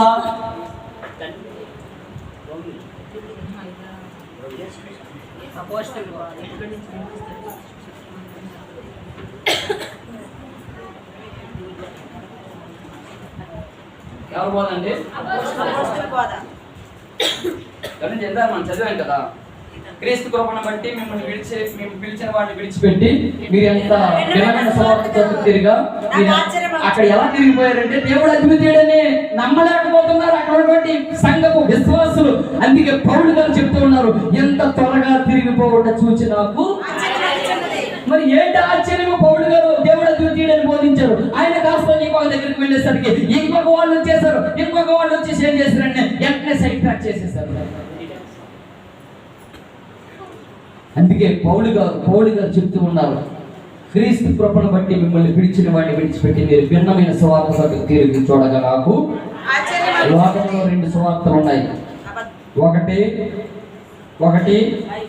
ఒకటి సత్యమైన సువార్త ఉంది, 2 భిన్నమైనటువంటి సువార్త ఉంది. భిన్నమైనటువంటి సువార్తలు ఏం చెప్తారో తెలుసా?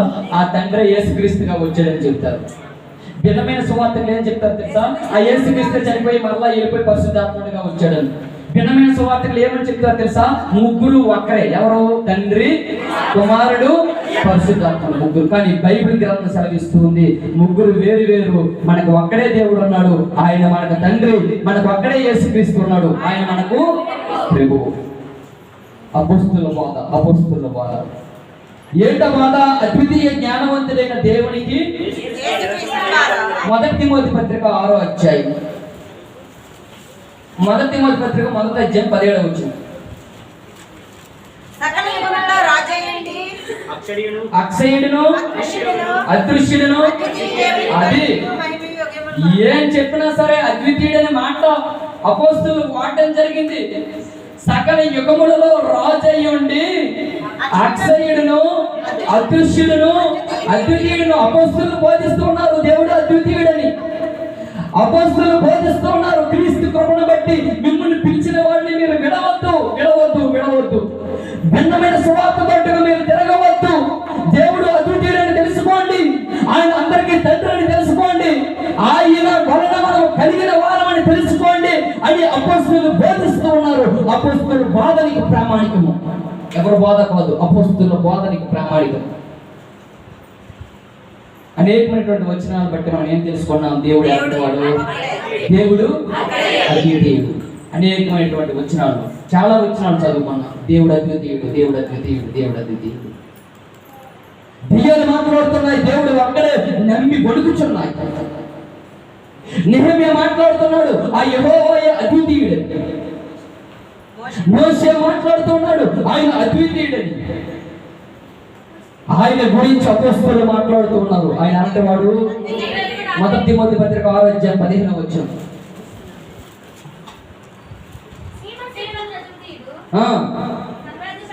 శ్రీమంతుడును అద్వితీయుడు. శ్రీమంతుడు ఈ టైటిల్ ఎక్కడ మరి తీసుకొచ్చి పెట్టారో నాకు తెలియదు, కానీ మహేష్ బాబుకి ఇది బైబిల్లో ఉంది టైటిల్. ఒకళ్ళైతే నువ్వు సహాయం చేస్తే ఎంతమంది చెయ్యవు? ఒక గ్రామానికి, ఒక 10 గ్రామాలకి, లేకపోతే ఒక జిల్లాకి, ఒక రాష్ట్రాన్ని నువ్వు చేయగలవు. ఒకవేళ నువ్వు కుబేరుడు అయితే, శ్రీమంతుడు అయితే, ఆ లెక్క నుంచి ఆలోచన చేస్తే నువ్వు పుట్టినప్పటి నుండి ఈ భూమి మీద ఎన్ని జీవరాశులు ఉన్నాయో, ఎంతమంది మానవులు ఉన్నారో, దేవుడు నిన్ను పెంచి పోషించి నిన్ను తృప్తిపరుస్తున్నాడంటే ఆయన శ్రీమంతుడు వాడా, నువ్వు శ్రీమంతుడువా?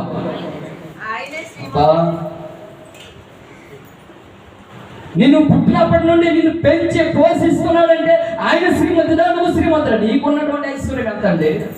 మహా అయితే ఒక గ్రామానికి కూడి పెట్టగలవు గట్టిగా ఒక 4 రోజులు. అందుకే మనిషిని దేవుడిగా భావించవద్దు. తల్లిని మించిన దైవము లేదు, తండ్రిని మించిన దైవము లేదు, గురువుని మించినటువంటి దైవము లేదనే మాటలు తల్లిదండ్రులకు గురువులకు ఆపాదన చేయకూడదు. దేవుడనే పేరుకు సార్థకం ఎవరైతే ఆయన మాత్రమే సార్థకం చేసుకున్నాడో, బలవంతుడిని సార్థకం చేసుకున్నాడు, పరిపాలన చేసుకున్నాడని సార్థకం చేసుకుంటున్నాడు, అద్వితీయుడిని సార్థకం చేసుకుంటున్నాడు, నిన్ను సృజించిన వాడిని సార్థకం చేసుకుంటున్నాడు. ఆ సార్థకానికి ఆయన మాత్రమే తగుడు. అందుకే ఆ దేవుడిని ఆరాధిస్తాను, సేవిస్తాను, పూజిస్తానని ఎవరు వారు స్వచ్ఛందంగా రావాలి దేవుడి దగ్గరికి. ఇదేదో డబ్బులు ఇచ్చో, మతం ఇచ్చో, లేకపోతే ఇది ఒక కులానికి సంబంధించినదో అలా రావడం కాదు. అయ్యా నీవు మాత్రమే అద్వితీయుడు అని తెలుసుకున్నావు. సమస్త జనములు నీ వలన కలిగినవని నేను తెలుసుకున్నాను. నిజానికి నీవు బలవంతుడివి, నీవు సర్వవంతుడివని నేను తెలుసుకున్నాను. ఇక్కడి నుంచి నేను నిన్ను ఆరాధన చేస్తానని భావంతో రావాలి దేవుని సన్నిధికి. ఇంతకుముందు మీరు ఎలా వచ్చారో నాకు తెలియదు. ఆ బోధకులు చెప్పినటువంటి బోధకులు క్రమశిక్షణ చేయలేదో నాకు తెలియదు. ఇక్కడి నుంచి ఒక క్రమశిక్షణమైనటువంటి జీవితాన్ని జీవించడానికి ఇష్టపడండి. ఆయన ఆరాధించడానికి ఇష్టపడండి. గాలికి కొట్టుకుని పోయే ప్రతి ఉపదేశములకు ఇటువంటి కొత్త బలకుండా స్థిరమైనటువంటి పునాది కలిగి జీవించండి. భిన్నమైనటువంటి స్వార్థ వైపు తిరగకుండా దేవుడి కృపణలో మీరు జీవించడానికి ప్రయత్నం చేయండి. దేవుడు అద్వితీయుడనే బాధని గ్రహించడానికి మీరు ప్రయత్నం చేయండి. చివరికి ఈ మాట చెప్పి నేను ముగించేస్తాను. యోధా పత్రిక 1వ అధ్యాయం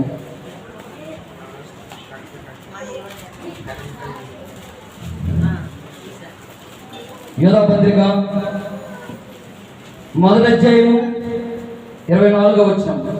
తొట్టిల్లకుండా మిమ్మల్ని కాపాడుటకును తన మహిమ ఎదుట ఆనందంతో మిమ్మల్ని నిర్దోషులుగా నిలబెట్టి దేవుడిని తొట్టెల్నింపడండి. ఈ నిండిగా ఉండే బిందె కొన్నిసార్లు ఏమవుతుంది, ఇటు వెలుతిగా ఉండే బిందె కదండి. కొన్నిసార్లు మన ఆత్మీయమైనటువంటి జీవితంలో మనిషి ఏమవుతాడంటే త్రొట్టిల్లుతాడు. సమస్యను బట్టి తనకున్నటువంటి శరీర సంబంధమైనటువంటి రుగ్మతను బట్టి కాస్త త్రొట్టిల్లుతాడు, కాస్త స్థైర్యాన్ని కోల్పోతాడు. ఎప్పుడు ఏంటి ఇదే ఈ సమస్యలు, ఎప్పుడు ఏంటి త్రొట్టిల్లకుండా మిమ్మల్ని కాపాడుకున్నట్టుకును తన మహిమ ఎదుట ఆనందంతో మిమ్మల్ని నిర్దోషులుగా నిలబెట్టి నీవు నాకిచ్చే మహిమ ఎదుట యేసయ్య నీ కృపతున్నాడు. దేవుడు నీకు ఒక ప్రత్యక్షతను కనబరచబోతున్నాడు. దేవుడు నీకు ఒక బహుమానాన్ని ఇవ్వబోతున్నాడు. వాడబారైనటువంటి అక్షయమైనటువంటి నిర్మలమైనటువంటి ఒక శ్వాసము నీ కోసము దేవుడు ఆకాశం ముందు పొడమందు దాచి ఉంచాడు. ఈ యొక్క జీవిత కాలంలో శ్రమలు వచ్చినా, హింస వచ్చినా, ఉపద్రవం వచ్చినా, కరువు వచ్చినా, ఖడ్గం వచ్చినా నీవు త్రొట్టెల్లకుండా నా మహిమ ఎదుట నిన్ను తీసుకెళ్ళడానికి దేవుడు సంసిద్ధంగా ఉన్నాడు.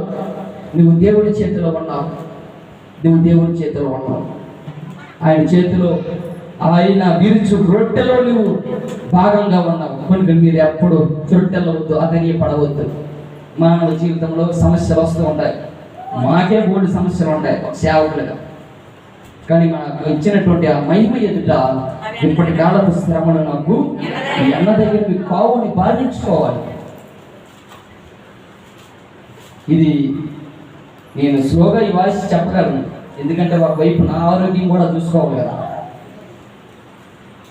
మీ సావేదో మీ సావండి అన్నట్టుగా మీరు నన్ను చూస్తున్నారనే సంగతి నాకు తెలుసు, కానీ ఇటువంటి చాలా చూశాను. అయినప్పటికీ సరే నా శరీర సంబంధమైనటువంటి వాటిని వీడ్చి మీకు ఈ మాటలను చదవకుండా మీరు స్థిరమైనటువంటి పునాది కలిగి దేవుని కుమారులైనటువంటి ఆ జీవితాలను జీవించాలి. చదవండి. తమ మహిమ ఎదుట ఆనందముతో మిమ్మల్ని నిర్దోషులుగాను నిలబెట్టుటకు శక్తిగల మన రక్షకుడైన అద్వితీయ దేవునికి కనుక అపోస్తుల బోధలో గ్రంథం ఏమని సెలవిస్తూ ఉందో తెలుసా? దేవుడు ఎలాంటి వాడంట? దేవుడు అద్వితీయుడు. కీర్తనల గ్రంథము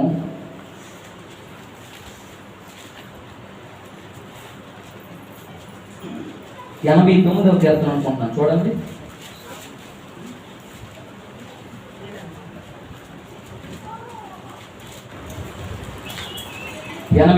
కీర్తన 26వ వచనం. నీవు నా తండ్రివి. అందరూ తీసుకోనండి. 89వ కీర్తన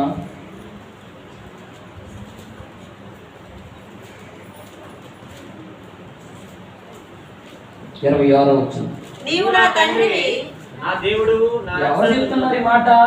ఎవరికైనా గిఫ్ట్ చేస్తాను ఈ మాట చెప్తే, ఎవరికైనా వీళ్ళు ఎవరికైనా ఈ మాట చెప్తే ఈ మాట ఎవరు చెప్తున్నారని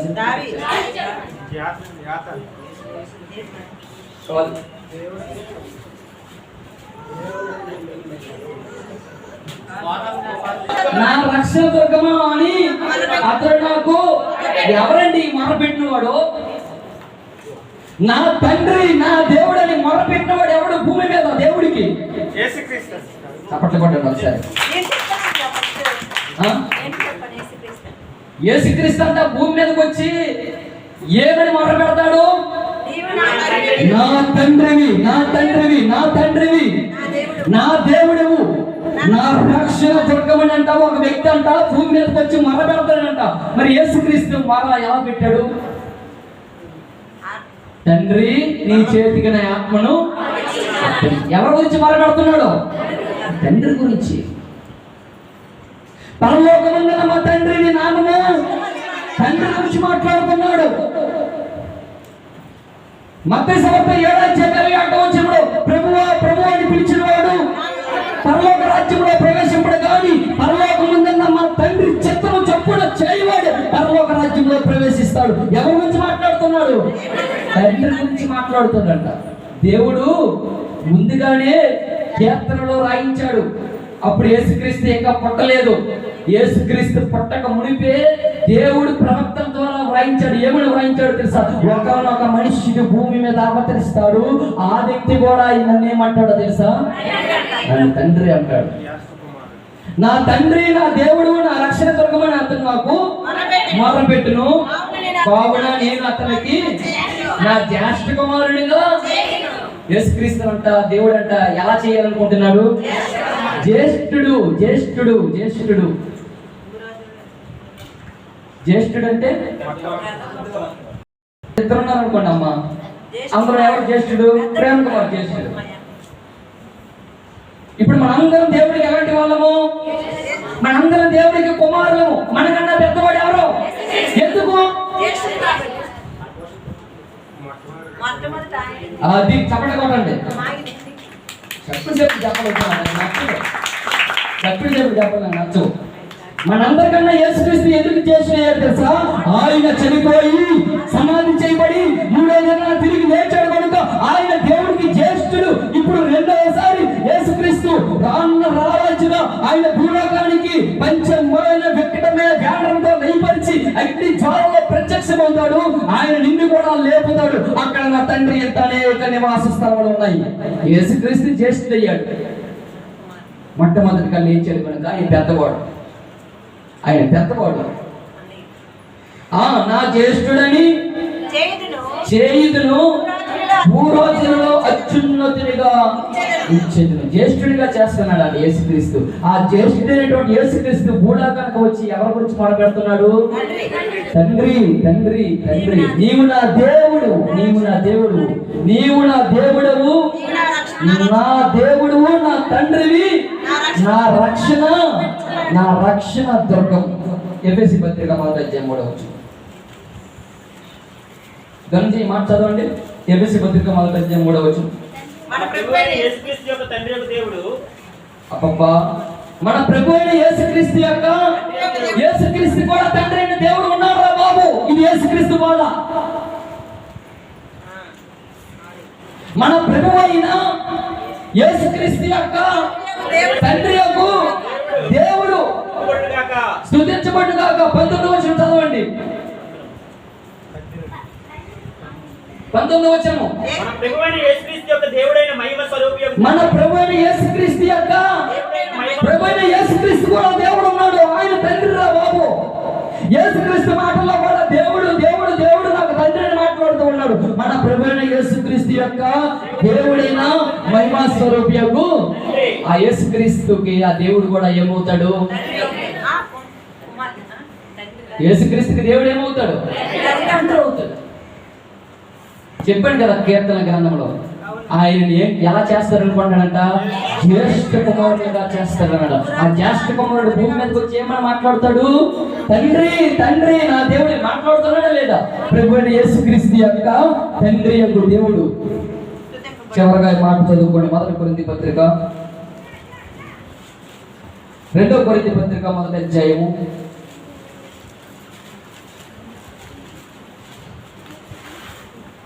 2 కొరింథీ పత్రిక 1వ అధ్యాయం 3వ వచనం. కనికరము చూపు తండ్రి, కనికరము చూపు తండ్రి, సమస్తమైన ఆదరణ అనుగ్రహించు దేవుడు. మన ప్రభువైన యేసుక్రీస్తు తండ్రినైనా యేసుక్రీస్తు కూడా ఎవరున్నారు? యేసుక్రీస్తు కూడా దేవుడు ఉన్నాడు.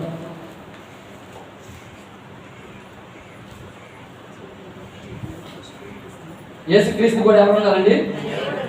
దేవుడు ఉన్నాడు.